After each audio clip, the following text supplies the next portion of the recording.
everybody, welcome back to the channel. My name's Nicole and this is Dusty Book Sniffers, and today we are continuing on with my Booker Prize Longlist journey, and this book has left me a little bit conflicted.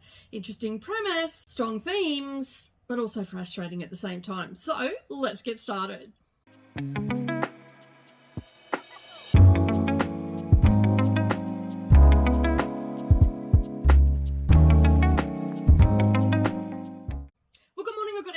And welcome back to the channel. Thank you for taking some time out of your day and spending it with me while I prattle on about my latest read of the Booker Prize Longlist for 2025. And the book that I'm talking about, let me just bring it up because I will inadvertently say the wrong name. It is The Rest of Our Lives by Benjamin Markovits. This is the second Benjamin that's been on the list, just if in case you've didn't know that already. So this one has been added onto the long list, and as you heard, it has strong themes. I'm not too sure about it.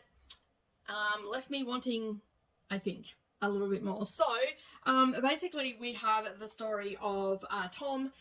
His wife cheated on him 12 years previously. This is all in the synopsis. And basically after the affair, they had a discussion about it, and basically he decided that they would stay together until the kids were older and were leaving home, so it's going off to college, hence being 18 years old. And subsequently, we also have his wife who's still in the picture. And so fast forward 12 years later, that was like, I guess you would call the prologue. And fast forward 12 years later, Tom is now driving said last child off to college, and he drops her off and decides to keep going. And this is where the book sort of does a little bit of a, okay, what's going on here? Now, I had heard that this was supposed to be the male version of All Fours. It is not that at all. I think that is a misrepresentation of what this book is. It is definitely a book about, you know, the choices we make, the things that we put up with in marriages and all that sort of stuff, and you know, and also the consequences of that, you know, staying with a partner that you obviously don't trust anymore because the ultimate betrayal, you know, that you are now living in a life of resentment and that's simmering underneath, and you know, it's yeah, and so, and the consequences from that and the ripple effects of that as well. So not only do the adults in this situation decide to stay together, and I know that there's more to this story, but you know, like this point really sort of frustrated me a little bit, because the simple fact is they've decided to make this choice, and subsequently there's been, you know, ripple effects from that. So the children feel the effects of it, and the two involved feel the effects of it, be underlying simmering resentment and anger and all of that sort of stuff. So much so that it culminated, like he made that pact that he was going to stick around for the kids, and that's fine. Like he wanted to step up as a father and all the rest of it. We don't get any backstory of how that played out or anything. We just fast forward to where he is driving Miri, I think her name is, yeah, Miri, off to college, and he decides to just keep driving. So there's not a lot of plot to this book. And yeah, it's about him. It is a lot of reflecting from the main character Tom's part, and there's a lot of his wife is like, she knows that this is sort of coming, I guess, and so we have a lot of dialogue from her. Not a lot of dialogue, I take that back. We have some snippets of her almost freaking out because she knows that she can feel it, that he's not going to come back. Because she knows that this pact was made when the kids were younger, you know, 12 years earlier and whatnot. So you know, she has that hanging over her. So right, for her, she's freaking out about, you know, being an empty nester. She's going to end up alone. She doesn't know what to do, and doesn't ever really own the fact that she cheated on her husband, and hence this was the ramifications from that betrayal. So yeah, so I feel like that this book was like, I don't know. I really don't know how I feel about it, because it didn't really do much for me as a reader. We just were following Tom along, who had some health issues as well. Like they made a point of saying that his face swelled up and all this sort of stuff. They were saying he thought it was long-term COVID symptoms and all that sort of stuff. No doctors could find what was wrong with him, which in this day and age I find highly unlikely with the barrage of tests that they would do. But anyway, I felt that was a little bit unrealistic. Anyway, he has decided that he's going to write this book about basketball, playing basketball along the way, and documenting that, taking pictures, all that sort of stuff, but also at the same time reflecting back on his life. So that's where I say that this book is like almost like a reflection of him, I guess, for lack of a better term, having a midlife moment. Not, I wouldn't say it's crisis, but having a midlife moment, because he's not well. His wife had cheated on him 12 years earlier. His youngest child has now gone to college, and his son lives away from home. He hasn't had much of a relationship with his brother. His dad had left them when he was younger. So there was a lot of this reflecting and, you know, looking at choices that we make along the way and how that shapes and affects our lives and everything like that. And I feel like that's what this book was about. Would I say that there was, you know, there was a lot of, on my part, just thinking about, like, I don't know if I could do it, if I could stay with a person that I didn't trust. So I tried to think of it from that angle, and, like, you know, I understand, like, I logically know that he had stayed with them, and I know that this is not the point of the book, but this is what it got me thinking about, like, do you know what I mean? Like, and in that aspect, I guess the book is doing something, you know, like, even though I feel like, and I still feel like it was trying to do something. I just don't think it was executed well. I just felt like I was a little bit bored with it. And I felt like that there was no real growth from the two main characters. Like, I don't feel like we had any growth. We had him, you know, whining and bitching about the choices and the things that hadn't or had happened in his life and all that sort of stuff.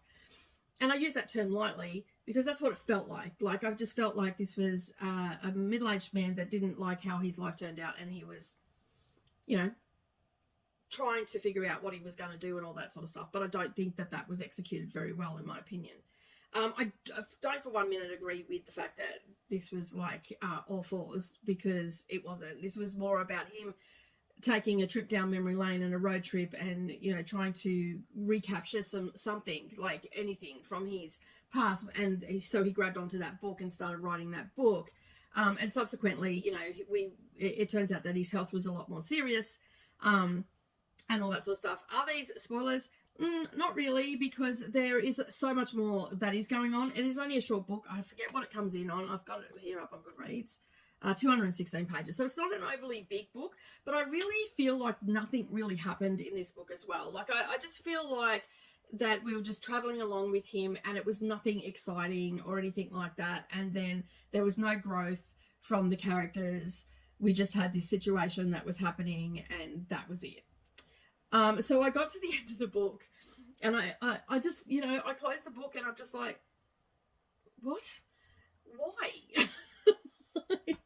I'm sorry, and I don't really want to say this because I'm not a booker aficionado by any stretch of the imagination, but I'm sort of questioning why the heck this is on the long list. Like, surely there had to be something a little bit better than this.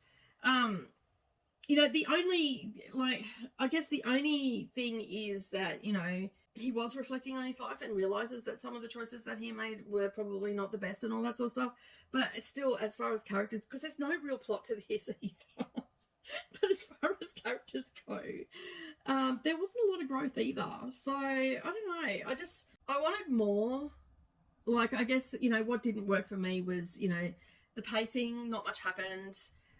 The lack of resolution was one of them. The character's distance, also another thing as well. Like, here he is, you know, like his wife is taking up so much time in his head, yet they're not talking. They're not, you know, like, it's just one big book of miscommunication in a way. Like, I wanted more dialogue, I guess. That's what I wanted more from the book, and less, you know, reflection and stuff like that. So I don't know.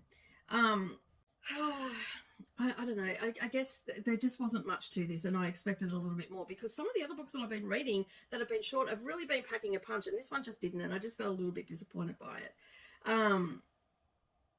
And I'm just looking at my notes here. Like, I'm just making sure that I've covered everything. Like I said, there is a lot of stuff, you know, there's betrayal, fear of being alone, feeling like your life didn't turn out the way it should have, are pretty much the themes in this book. And they're sort of underlying, and under the surface, we've got that resentment also bubbling away as well. So that those are pretty strong themes in it. But as I said, the pacing was and all that sort of stuff. Overall, the book didn't land for me at all. Like I basically closed it and went, that was a book. And yeah, I think that if you like if I was to recommend this to someone, I'd have to ask them the questions. Do you like, introspective stories about midlife, regret, family tension? Then I would say, yes, this book is for you. But if you're not someone that is wanting to read about essentially a white man traveling the country and, feeling bad about the choices he's made, then this is probably not going to be the book for you. I'm going to give it, I thought about it, and I talked about this with Chris as well. I was going to mark it way down, but when I sat back on reflection, because I read this a couple of days ago, I finished this on Monday, it's now Thursday, it's taken me this long to articulate myself, and I still don't think I've articulated myself very well in this video, but I ended up giving it 3 stars yesterday. So from Monday to Wednesday, I sat on it before I wrote my review. And the reason I gave it 3 stars, because I didn't like this book, but I took a step back and objectively looked at it and thought, okay, what was it trying to do? For me, I feel like it was trying to express that, betrayal and staying with it was looking at family dynamic of the ramifications. While it may not have been done well, it's still there, of staying with someone out of obligation instead of love, because that's what they ended up doing. They stayed together because of obligation, because of the children, okay? And what the ramification and ripple effects of that are, and that does come through on the pages. So, and then also, the look at feeling alone from the wife's point of view, although there's not much there. And he was even feeling that as well. Like he was also going to end up being alone as well. And he was not well. His health was declining as we were going through the book. But he also, even though his health was declining and people were saying you should go to the hospital and all the rest of it, he was quite stubborn in that aspect as well. So it was also, I guess, a little bit about him. And again, coming back to those choices that he is or isn't making. So there is that. And then also the tension and resentment and all of that stuff that's bubbling underneath. So I can see that the author was trying to do that. Again, I just don't think that the author hit the mark for me, but it may be for someone else. So that's why I've given it 3 stars, because I don't think it's a 2-star book. I don't think it's even a 2.5-star book. I think it's an average book that has some themes in it that is going to resonate with some people. It just didn't hit for me. I don't think it's a bad book in any stretch of the imagination. I would never say, unless it was absolute trash, about someone who has evidently put time into this and, and had a story to tell. I just don't think it was executed very well, is what I'm going to say for that. So unfortunately, it got 3 stars from me, which is just an average book to me. And I hope that someone else picks it up and thoroughly enjoys it. Don't write the book off. As I said, if you like retrospective books that, tackle hard themes like resentment, being alone, middle age, and all that sort of stuff, then this book is probably going to hit for you. But it just didn't hit for me. And I also had a moment. I wondered if this was from a woman's perspective. Now I know that I've read the Miranda July All Falls one. That was more about the craziness that is menopause and perimenopause and all the things that go with that, and how our body completely changes and everything like that. I get what that author was trying to do. But this one, I wonder if this was from a woman's perspective, and she was talking about, the empty nest feelings and all that sort of stuff, whether it would have resonated with me a little bit more, as opposed to being a guy that is going through it. And I'm not discrediting and saying, guys don't go through, a midlife change, because they do. They also have a lot of the questions too when their children are leaving home and stuff like that. I've just gone through this with my partner and whatnot, because of our kids. So I could sort of put myself in a place in a way, but I'm just wondering, when you close a book and you think to yourself, I wonder if this was written from a different perspective, whether I would have enjoyed it more, and because it's not from a perspective that I can truly understand. That's my reasons why it just sort of didn't hit for me, but it also got me thinking, so that's why it ended up with a 3-star. But that is it from me today about the rest of our lives. Not a very glowing report, but still a report nonetheless. Let me know, have you read this book and what your general thoughts of it was down in the comments. And if you don't want to have a chit chat about the book, if you haven't read it, just let me know by leaving that you've made it this far by leaving a stack of emojis. And while you're down there, don't forget to give us a thumbs up. And if you haven't yet subscribed, please subscribe to the channel and click all notifications, because you just never know what you're going to get. We do sprinting and all that sort of thing here as well. So there's a lot of community building, and we do readathons and whatnot. So make sure that you click that subscribe button and ring to all notifications. And as usual, keep turning those pages, and I'll see you in the next video. Bye.